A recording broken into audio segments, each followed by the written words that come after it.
I was reflecting on how the way that we as individuals and as a world are going to change is through shifting away from victim consciousness towards a victor or one who transcends challenges kind of mentality. And everybody that I know has been through challenges, and we have all pretty much, been allured into feeling like a victim.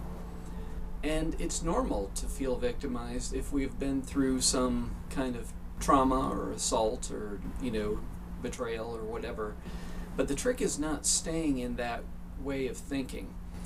And there is a part of our mind that is tempted to stay in the victim mentality, and there is part of the mind that says give up. Now, this is obviously not helpful, evolutionarily speaking, to have a part of us that wants to just give up when things get hard.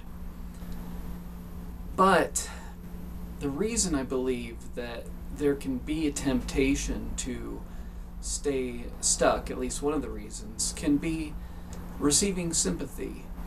Because attention and sympathy can be like a drug. And I think that we can, benefit from empathy after we've been through something tough.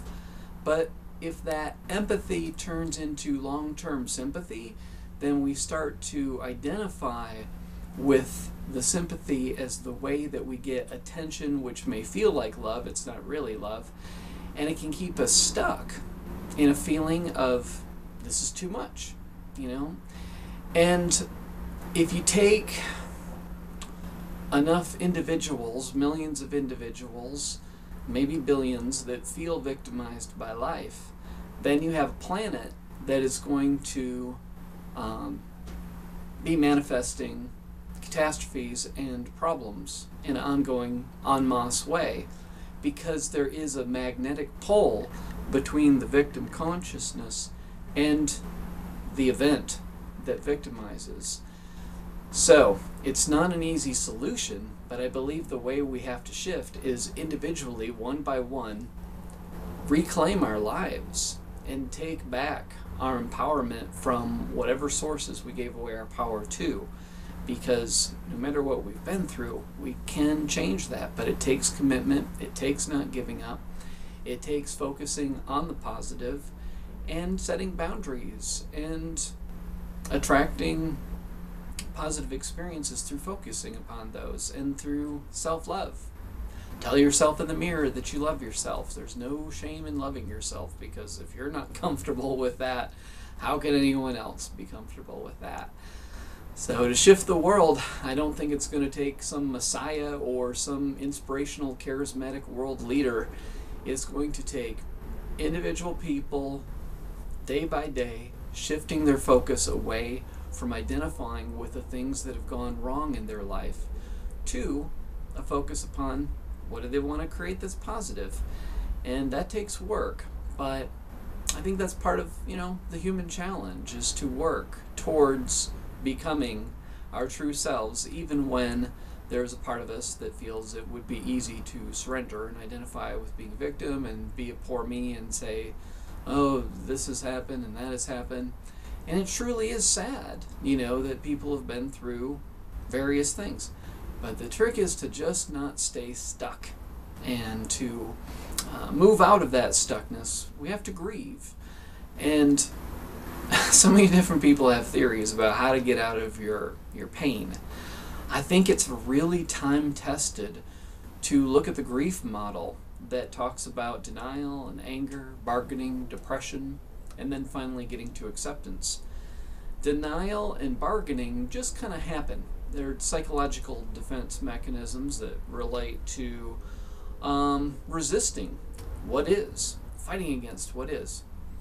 Anger and sadness have the ability to be affected by our choices. Those feelings are going to come up, but what we do with those feelings are so important. If we stuff them, they don't go away. They just come out in some other weird format. But if we actively let ourselves be sad and let ourselves be angry and emote and let it out without hurting anybody but still letting it out, that leads to a release and allows us to process through these feelings and move forward so that we don't stay stuck within these feelings. We all see within ourselves the ability to be happy and the ability to achieve the kind of life that we sense we're capable of living. What we're fighting against, mostly, I believe, is not external circumstances so much as our beliefs and our identity. If we see ourselves, even if it's on an unconscious level, as a victim of life who will never be happy, who will always be running into problems repeatedly, then we can guarantee that that's what we're going to attract, because unconsciously we're going to be making choices that lead to that kind of outcome. But if we restory our life in a way that says, well, I, like everyone, have faced various challenges of varying degrees, but I don't benefit anyone, and certainly not myself, by surrendering to a kind of victim mentality that says it's always going to be horrible.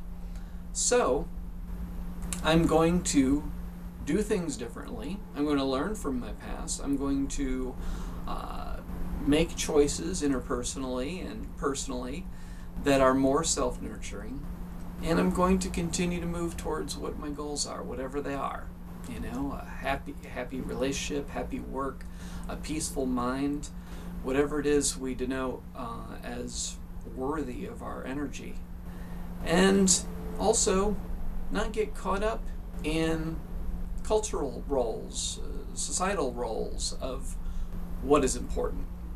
Because sadly, a lot of people are working towards goals that are not even their own, goals that were handed to them by family messages or cultural, societal messages about what it is that you're working towards.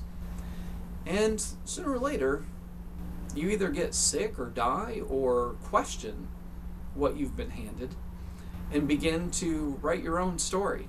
Because if you don't write your own story, then you're not really exhibiting free will, and you're not utilizing the power that you have to direct your life in a way that will move you towards feeling empowered. And I think that's what we got to fight against, this victim consciousness that we can easily fall into, because it is a lot easier to have a bad life, a life of pain, as opposed to a good, peaceful life of enjoyment and pleasure. It's easier because it's easier to have a bad life, I think, because all you have to do is hate yourself and hate your life and make choices, and that's easy, But to fight against that consciousness of depression and victim mentality and bitterness towards the world and so forth, that oftentimes means giving up habits. A lot of us haven't learned self-nurturance, unfortunately, so we're still learning. And my goodness, it is never too late. It doesn't matter how old you are. If you have not learned how to take care of yourself, or have been waiting for someone else to do that for you, or whatever, provide that for you, it doesn't matter how old you are. You could be the oldest person on the planet and still choose to do things differently and make positive self-nurturing choices.